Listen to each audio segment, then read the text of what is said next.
love to DIY, and one of my favorite things is to breathe new life into a pre-loved piece of furniture.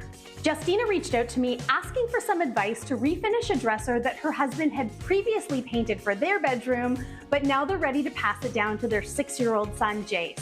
It's in great shape and just needs a little cosmetic facelift, but she wanted to make sure that the paint would be durable and that the color would be fun for a kid's room, and to that I say, challenge accepted.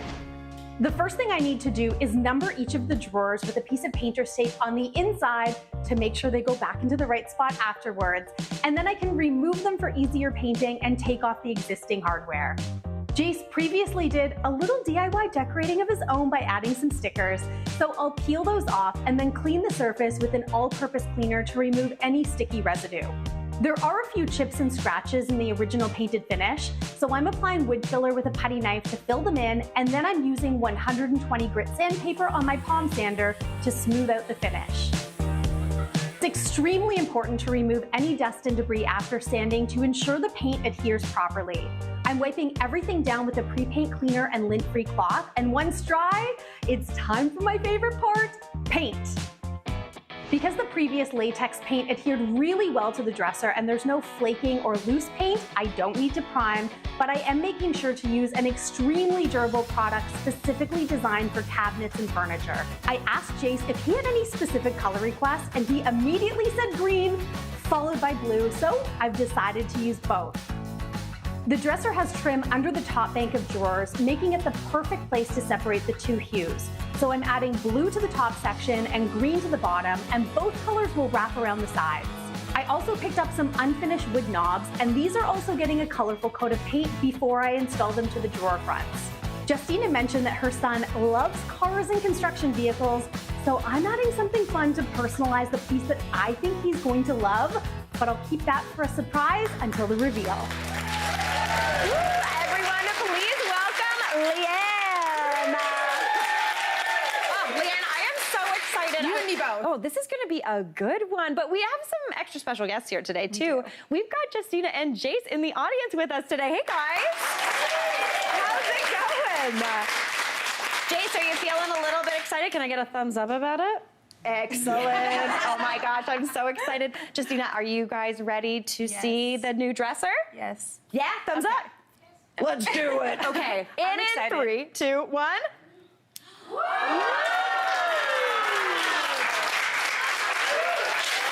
like it? Isn't it cool?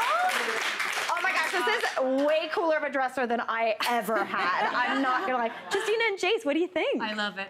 Yeah? Oh, good. Oh my gosh. Jace, does it get a double thumbs up? Yeah, it does. Oh my gosh. All right, Leigh-Ann, honestly, double thumbs up. Best you could ever hope for. Thank you. Best reaction ever. Seriously, that makes me so happy. I just think after meeting Jace, he's so delightfully bubbly. Yes. He needed this bright, beautiful piece for his space. Obviously, the color set the tone, but it was all about these decals. Yeah. And that's all these are. They're actually repositionable wall decals. Yeah. I've got a few extra ones that I cut out here. You can see the little pieces of the road, the tracks. So what's nice about this is when you guys are over this, Justina, just peel them all off. It's not gonna hurt the surface of the paint at all. But what's even more cool, Jace, you can peel them off and move them around so the trucks can drive on the street. Isn't that cool? You can have a little fun with the dresser. That's yeah. Oh my gosh. This is so cool. I love the fact, and we can see the color scheme is giving a little bit of a vibe. Right, so he said he loved blue and green, and I was like, perfect. We got the grass, we got the sky going on. Yes. I even used some of the leftover paint just for some backer board inside the frames, and then the decals went in there as well. So really affordable, a nice way to add a theme without investing a ton of money into that theme, and make it something that can grow with the child as their tastes change too. We're not committed to the trucks forever. I mean, trucks but are right great. now we're all about the trucks. Exactly, but I do get a sense that dinosaurs might be coming because we do love a dinosaur, right, Jace? A+? Thumbs up? Yeah! Nice. Oh my gosh, this is gonna look so good. Thank you both so much for doing this with us. Really great job. Oh, beautiful. All right, Leigh-Ann, we've also got some tips on refinishing furniture that maybe we need before we get started. Yeah, so I like to think of myself as like a DIY cheerleader. Yes. Rah, rah, yes. yay. This is me in the kitchen too. I'm like, I'm just your pal. We're just here together. I'm here to help. You do such a great job of instilling confidence in others to tackle a recipe. I like like to think that I hopefully do the same with DIY. 1000%. And part of that is just helping people to start. Yes. Because like you think, how many people have had a project that you've been thinking about doing and you're like, I'll get around to it, procrastinating. Usually the procrastination comes because they're not confident. So I like to try to also instill some confidence. The best way to do that is to give you all the information that floats in my brain. Yes. We're gonna try to like hit a couple points today, break it down with some tips, and then hopefully you'll wanna like roll up your sleeves and tackle a little DIY furniture refresh. Well, I love you, Leigh-Ann. Yes. Oh my gosh, fantastic. Okay, so the first thing we need to do, what are we doing to get into our DIY for furniture? So what I want you to do before you DIY is inspect. Okay. Inspect the piece of furniture. If it's something that you already have, it's been pre-loved by you, great. A lot of us like to thrift. So if you've bought something from an estate sale or maybe you're out thrifting this coming weekend, do a little inspection. And first of all, you want to think about what's the piece made out of? Has it been previously painted? Is there a wax coating on it? Are there structural damages that need to be fixed? Or are there just aesthetic fixes that also are required? All of these questions help to create your kind of guide map to how you're going to DIY. But the bigger thing that this will tell you is how much time and money you're going to have to invest in that piece. Yes. So once we figure out if the piece is worth working on, I want you to invoke your 5 senses. Okay. Again, we're not even DIYing yet. No. I want you to invoke the 5 senses to assess the piece. Okay. I want you to sniff the piece. Okay. I know that sounds crazy, but is there a mold and mildew scent to it? Oh, yeah. If it's been sitting in an attic, there's products that you can pick up that have mold repellents in them, can help remediate the piece, and also inhibitors to stop any mold growth or any mildew in there as well, especially with upholstery. Is there like a creakiness? So we're listening to the piece. Yeah. Is it creaky? So it might look like a beautiful chair, but if the legs are gonna split on it when you sit on it, it's really not worth the investment of DIY. Totally. So it might just need a little bit of wood glue. Don't lick the piece. Okay, so we're going down to 4 senses. 4 senses. Yes. Yeah. As I said, the 5, I'm like, I think we only need 4. Yeah. But work through the senses. Yeah. And just for sight as well, is there a watermark on it? You might just go, oh, well, that'll be easy to wipe off until it's not. Yes. And so maybe instead of restaining, we want to repaint the piece. Okay. Like put a coat of paint. So once we've gone through the senses, then the second step that I would say is probably the least exciting for most people and the one that everyone wants to skip, and that's cleaning and preparation. Yeah, I don't like that part. Because cleaning is just not fun. No. Preparation, like sanding, is really not fun. No. But when it comes to the cleaning and the prep, I would say 80% of the success of the end result of the project lives in that step. Yeah. Because if you don't prep properly, the paint's not going to adhere. Yep. So again, we're working through all of those products that you would need, the elbow grease.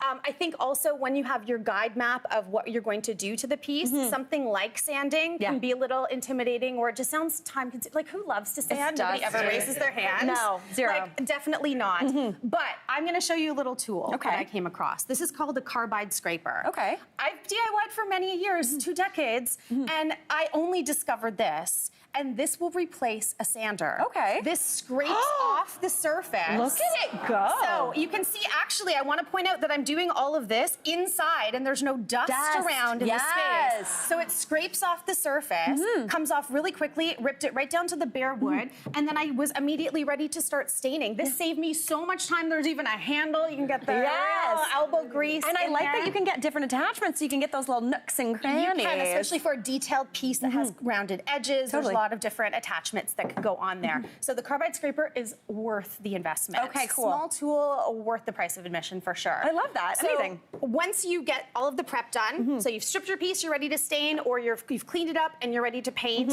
I think the most important thing is to pick the right product for your project.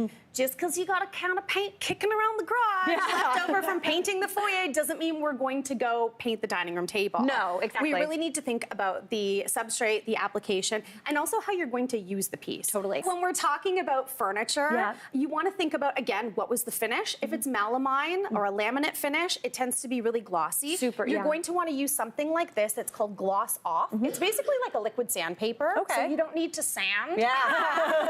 You can see I'm doing everything possible to avoid sanding. Not sand. And it is a non-toxic formula. Okay, cool. So you just wipe it on and let it dry, and you're ready to start painting. Ooh, I like that. Which is great. And then primers. Primer is so critically important. That basically creates the bond on the piece of furniture for the paint to stick to that. Totally. So whether you're just doing like an all-purpose spray paint primer, like Bonds primer is really great as well to adhere. And then last but not least, it's not just about the paint color, it's the finish. Yeah. So think about, do you want a really high gloss lacquer? Yeah. Or do you want something maybe a little more rustic in a chalked paint over there? You do have options, and that all becomes part of your roadmap. But once you have the roadmap and you assess how much time and how much money, you're ready to roll up the sleeves. No, There's you're ready. no more intimidation. No, you are Time ready start painting. to rock and roll on Jace's road, and you're good to go. Great job. Great job. Thanks so much for being here, Jason. That was awesome. Great job, guys. We got to take a break, but we'll be right back. Hey, Mary here. What did you think? Drop your comments below and don't forget to like and subscribe for more of the good stuff.